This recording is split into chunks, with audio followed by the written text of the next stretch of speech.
Coucou tout le monde, hé hé, je suis de retour après 2 semaines d'absence. Me voilà de retour pour une nouvelle vidéo. Ce sera un C'est lundi que lisez-vous le dimanche, mais c'est pas grave. Je suis très contente de vous présenter mes lectures passées qui du coup sont au nombre de 3 puisque je n'ai pas pu vous faire de vidéo avant. Alors la dernière fois je vous quittais avec Night School, le tome 1 de C.J. Dougherty, donc dans la collection R de Robert Laffont, publié en 2012. Alors pour la petite histoire, c'est Ali, une jeune lycéenne. Depuis qu'elle a perdu son frère, elle fait bêtise sur bêtise et elle se retrouve ballottée de lycée en lycée. Ses parents finissent par en avoir marre et ils décident de l'envoyer à Cimméria, un lycée dont Ali n'a jamais entendu parler. Quand elle va arriver, elle va trouver le lieu un petit peu étrange, mais bizarrement, elle va s'y plaire. Voilà, grosso modo c'est ça, elle va se faire des amis, ça va bien se passer. Mais rapidement, elle va se poser de plus en plus de questions, tout d'abord concernant les nocturnes, qui sont des cours avancés la nuit pour certains élèves. C'est quelque chose qui reste très mystérieux, en fait, ceux qui n'y participent pas ne savent pas vraiment de quoi il s'agit exactement. Et d'autre part, elle se pose des questions sur elle, sur sa famille et sur le lien éventuel qu'elle pourra avoir avec l'école. Donc voilà, grosso modo, l'histoire. Alors, je sais que ce livre a beaucoup plu sur la blogosphère, mais malheureusement, ce ne fut pas mon cas. Pour moi, c'est plutôt une déception. Je n'ai pas été convaincue. Alors pourquoi? Tout d'abord le style de l'auteur. J'avoue que la plume de C.J. Dougherty m'a pas spécialement transportée et du coup je pense que ça a un petit peu joué. D'autre part ça concerne l'histoire forcément. J'ai trouvé que l'histoire de base était plutôt originale, bien trouvée, que ça permettait une belle exploitation, voilà, on pouvait aller dans plein de trucs et du coup j'étais super emballée au début du roman. Et finalement, ce qui m'a dérangé, c'est que l'auteur a voulu jouer la carte du mystère et du suspense, mais que finalement, le filon était super mal exploité, en tout cas à mon sens. Pourquoi ? Tout simplement parce que moi, du coup, je me suis dit, tiens, un bon roman à suspense, ça va être chouette, on va, hop.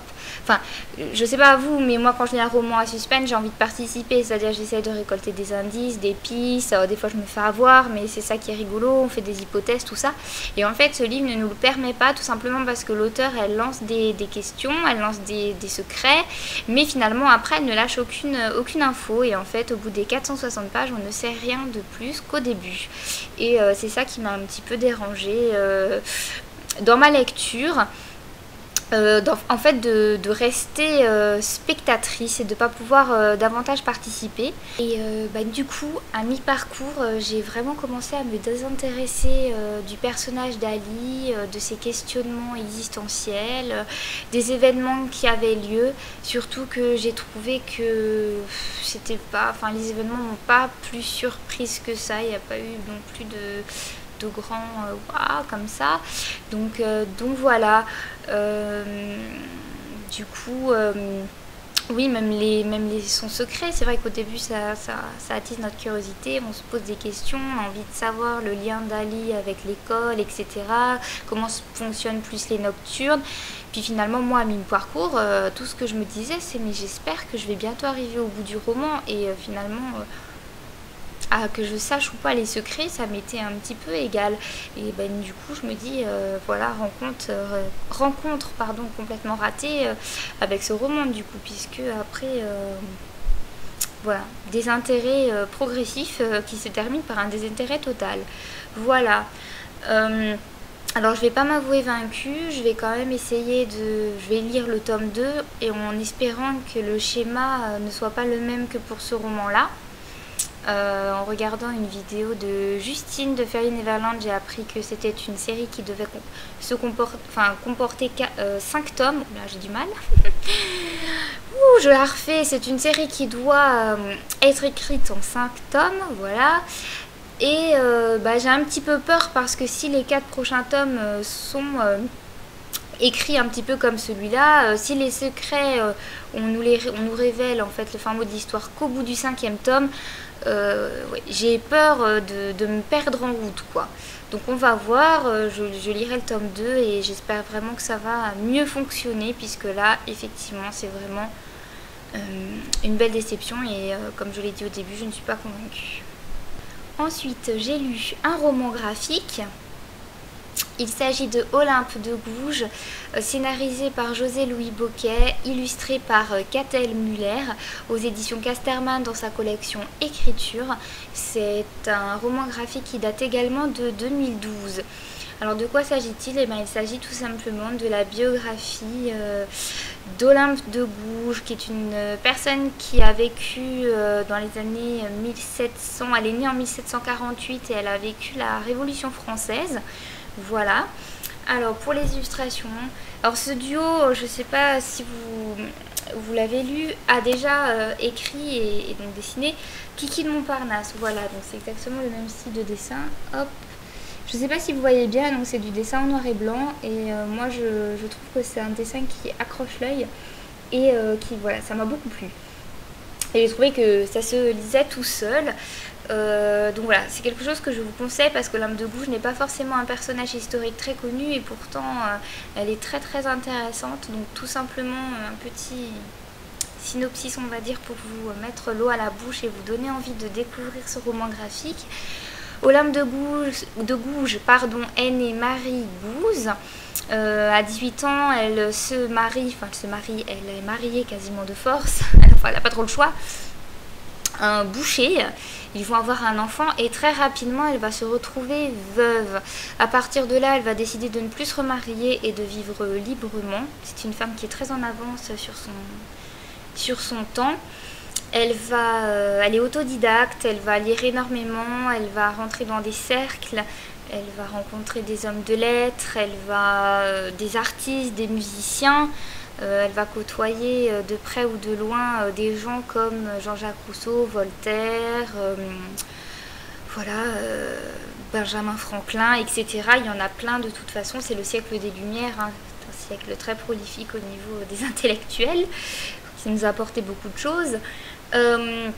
Voilà, donc c'est une femme qui s'intéresse à beaucoup de choses, qui va prendre des amants, donc il y a une vie très, très libertine. C'est une femme qui est engagée, elle va beaucoup écrire, elle va écrire des pièces de théâtre, puis des brochures qu'elle va distribuer dans la rue. Elle va s'engager tout d'abord plutôt contre l'esclavagisme, puisque nous sommes au temps des colonies et les Noirs sont considérés comme... pas comme des êtres humains, peut-être même pas comme des animaux, et donc elle va se battre pour faire comprendre que ce sont des êtres humains comme tout le monde. Elle va combattre pour l'abolition de l'esclavage, et puis finalement elle va se rendre compte que même la femme n'est pas considérée pas comme un être humain à part entière, mais voilà, elle se bat pour que la femme soit à l'égal de l'homme, ce qui n'est pas le cas à son époque. Et en ça, c'est très intéressant. Donc, elle va effectivement écrire notamment, donc, en 1791, après la Révolution française, elle va écrire la Déclaration des droits de la femme et de la citoyenne. Voilà. Vraiment je vous le conseille, c'est super intéressant. C'est quand même une femme qui a demandé le divorce, qui a demandé le droit de vote. C'est quand même incroyable quand on sait que le droit de vote des femmes a été vraiment mis en place en 44-45. Et ben en 1790, voilà, une femme qui demandait déjà le droit de vote, ça a mis du temps jusqu'à ce qu'on l'ait enfin. Et il y a d'ailleurs cette phrase que je trouve vraiment parfaite, où elle dit: la femme a le droit de monter sur l'échafaud, elle doit avoir également celui de monter à la tribune. Voilà, donc vraiment personnalité très intéressante. Je vous conseille vivement de découvrir ce roman graphique et de découvrir la vie de Olympe de Gouges. Je ne vous dis pas comment sa vie se termine, mais j'imagine que vous en doutez bien. Quand on est une femme à cette époque et qu'on ose ouvrir la bouche en général, on ne se fait pas que des amis. Voilà. Ensuite, j'ai lu et j'ai terminé aujourd'hui un petit pocket... Le magasin des suicides de Jean Telet, donc aux éditions Pocket. Début décembre, je vous disais que j'allais le lire et puis finalement, voilà, je l'ai enfin lu. Ça s'est lu super vite. Une belle découverte, pas un coup de cœur non plus, mais c'est quelque chose qui se lit très bien, très vite et qui nous permet de passer du bon temps. Donc pour la petite histoire, c'est la famille Tuvache qui tient un magasin des suicides depuis des générations. Et tout part en vrille quand leur troisième enfant, donc Alan, naît, puisqu'en fait c'est un garçon qui est heureux de vivre et qui essaye de partager sa joie de vivre, et donc ça ne va pas du tout puisque la famille Tuvache essaye de coller avec leur magasin. Donc ce sont des gens dépressifs, tristes, qui ne sont jamais contents, voilà. Et cet enfant commence à tout détruire ce qui a été créé depuis des générations. Donc j'avais envie de lire ce roman parce que j'avais envie de découvrir La Plume de Jean Telet, et je dois dire que j'ai pas été déçue. Je trouvais aussi le concept intéressant, un magasin des suicides avec le slogan « Vous avez raté votre vie, avec nous vous réussirez votre mort ». Donc voilà, un magasin qui vend tous les outils possibles et imaginables pour pouvoir se suicider dans de bonnes conditions. J'attendais beaucoup d'humour, effectivement il y en a, peut-être pas autant que je m'imaginais, mais voilà, c'est un petit roman qui fait sourire. Et si vous avez envie d'une bonne petite lecture qui ne prenne pas trop de temps, voilà, je vous le conseille. Ce fut un moment agréable pour moi. Voilà. Et alors qu'est-ce que je vais lire, je pense, dès que j'aurai fini cette vidéo. Je ne l'ai pas encore commencé. Cela s'appelle Alzheimer mon amour de Cécile Huguenin aux éditions Héloïse d'Ormesson. C'est un témoignage qui a été écrit en 2011. Donc comme vous vous doutez, d'après le titre, ça parle d'Alzheimer. C'est Cécile Huguenin qui va raconter sa vie auprès de son mari qui va être atteint de la maladie d'Alzheimer. Donc j'ai trouvé que ça pouvait être très intéressant de lire un roman comme ça. Je dois avouer que c'est quelque chose qui me touche personnellement, donc peut-être que c'est pour ça aussi que du coup quand je l'ai vu il m'a tenté. Mais voilà, je pense que ça peut être une bonne petite lecture qui peut apprendre des choses, voilà. On va voir ce que ça donne. Je vous en parlerai la prochaine fois quand je l'aurai lu. Voilà pour ça, je vous dis pas de lecture à venir. Parce que ces derniers temps j'ai remarqué que les lectures à venir que je vous présentais n'étaient pas les réelles lectures que je lisais dans la suite. Donc voilà, c'est autant la surprise pour vous que pour moi, ce que je vais lire prochainement. Je pense juste à quelque chose, je voulais quand même le dire puis j'ai oublié, je vous le redis maintenant. Ce roman je l'ai lu dans le cadre du challenge Cold Winter 2012-2013. Qui a été organisé par Antonine du blog Hands of Books. C'est le deuxième livre que j'ai lu dans le cadre du challenge. M'en était prévu 6 et jusqu'au 1er février je pense que ça va être juste.